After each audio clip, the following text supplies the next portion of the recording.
Reference welcome to masters of botany. Again मैं हूं आपका दोस्त विनय कुमार सिंह और साइटोलॉजी का हमने 6 पार्ट जो है कवर कर लिया था।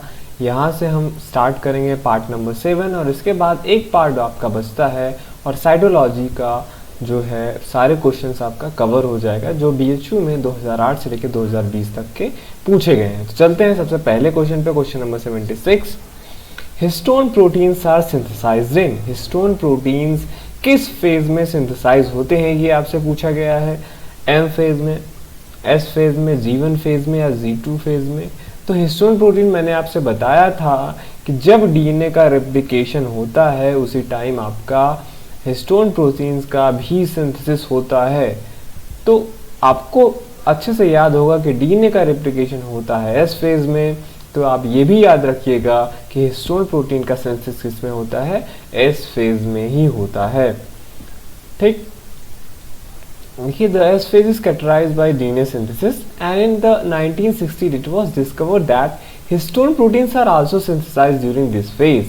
The core histones exhibit a maximum synthesis during S phase और ये इनका मैक्सिमम सिंथेसिस S फेज में होता है।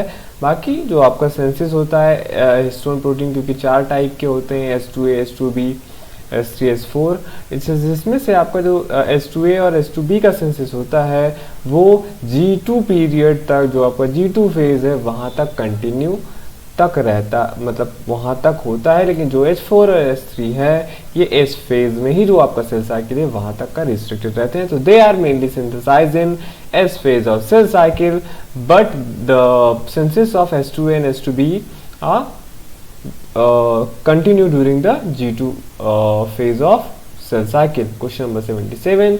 Spindle apparatus is made up of. Spindle apparatus किससे बने होते हैं? देखिए जो भी चीज़ें हैं हमारे बॉडी में आपको पता है वो किसी ना किसी चीज़ों से मिलके बना हुआ है। अगर हम बात करते हैं प्रोटीन्स का तो प्रोटीन बने होते हैं एमिनो एसिड।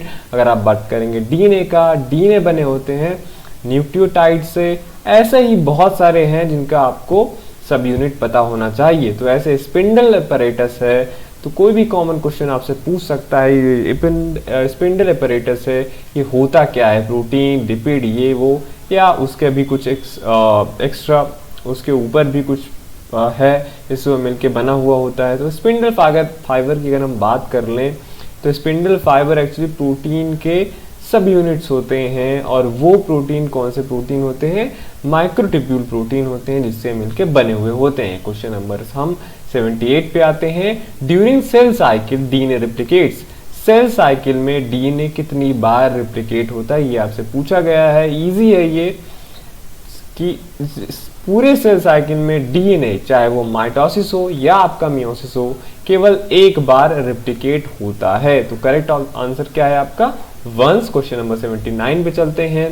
बोला है यहाँ पे इन meiosis first a bivalent is an association of.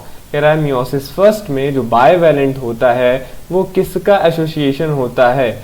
Option number A 2 chromatids and 1 centromere, 4 chromatids and 4 centromere, 4 chromatids and 2 centromere और 2 क्रोमैटिड एंड 2 सेंट्रोमियर। काफी इजी क्वेश्चन है, कंफ्यूज होने की इसमें कोई बात नहीं है।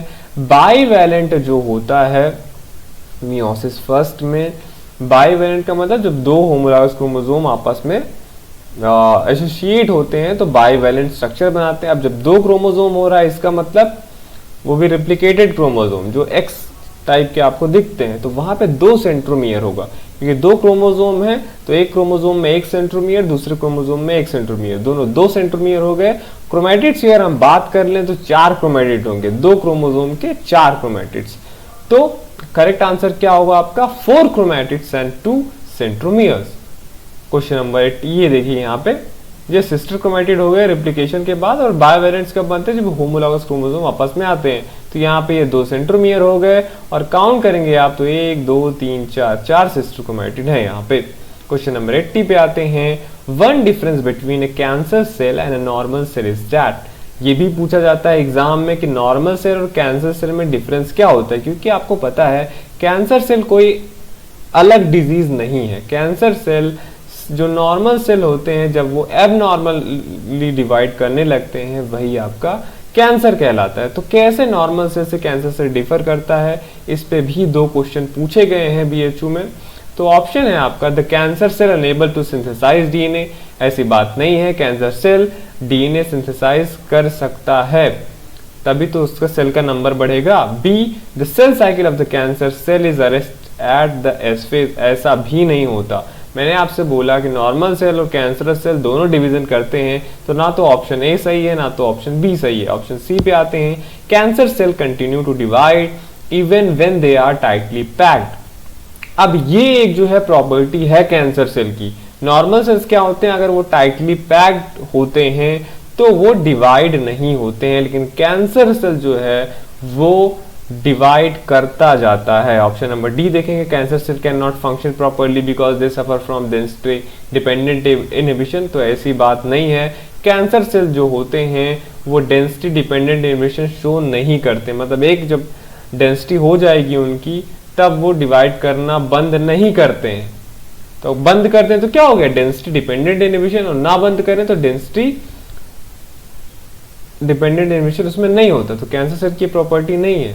कैंसर सेल की प्रॉपर्टी क्या होगी फिर, see, they even continue to divide when they are tightly packed.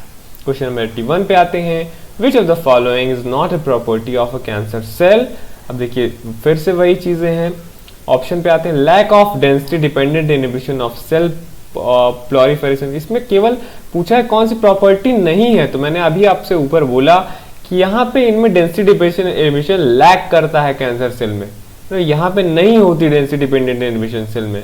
B loss of contact inhibition of movement, ऐसा ये कैंसर सेल की प्रॉपर्टी है। कॉन्टैक्ट इनहिबिशन इसमें नहीं होता कि एक सेल दूसरे सेल, कैंसर सेल दूसरे सेल के कॉन्टैक्ट में आ गया तो ऐसा नहीं होगा कि वो डिवाइड करना बंद कर दे, यहाँ पे कॉन्टैक्ट इनहिबिशन भी नहीं होता है। सी फेल टू अंडरगो अपोप्टोसिस, ये भी एक कैंसर सेल की प्रॉपर्टी है। ए बी सी तीनों कैंसर सेल की प्रॉपर्टी है, यहाँ पे ये अपोप्टोसिस नहीं होता। अगर अपोप्टोसिस हो जाए तो सारी कहानी ही क्लियर हो जाए। जैसे हमारे फिंगर्स के बीच में एक बहुत कॉमन एग्जांपल है, जो यहाँ पे गैप बने हुए हैं एम्ब्रियोनिक स्टेज में, यहाँ पे गैप रहते नहीं है।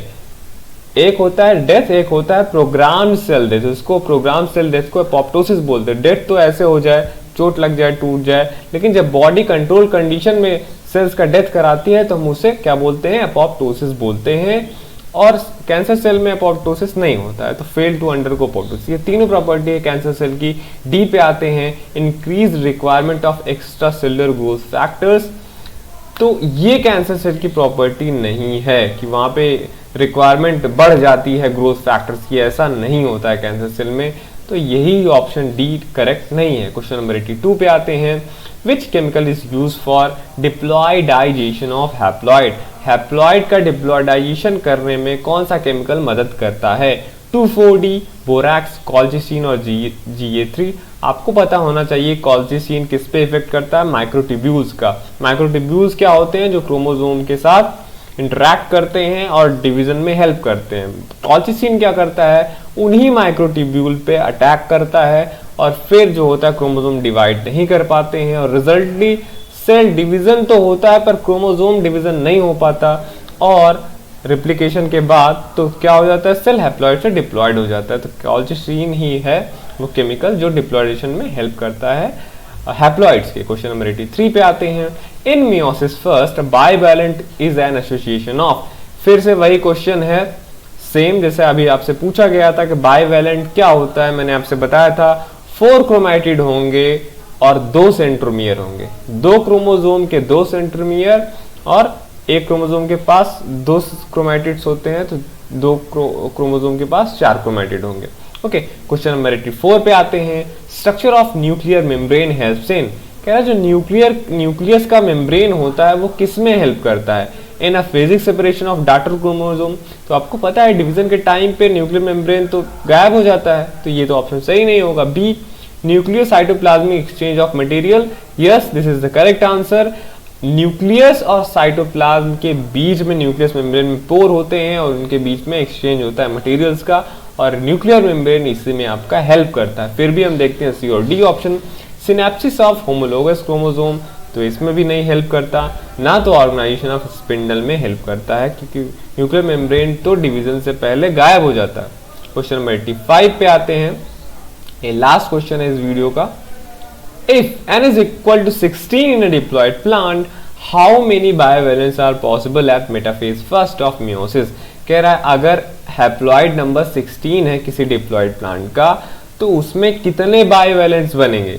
देखिए डिप्लॉइड में होमोलॉगस क्रोमोसोम आपस में पेयर करते हैं, बाइवेलेंट्स बनाते हैं, और अगर n 16 है दैट मीन्स उसका डिप्लॉइड नंबर कितना है, 32 है। तो 32 क्रोमोसोम होंगे और 16 बाइवेलेंट्स बनेंगे। तो इसका करेक्ट आंसर क्या है, 16 बाइवेलेंट्स, 16 बाइवेलेंट्स। तो वही है, हैप्लॉइड नंबर ही बाइवेलेंट्स बनाते हैं, ये आप हमेशा से याद रखिएगा। ये था आपका पार्ट नंबर 7, यहाँ पे फिनिश हुआ।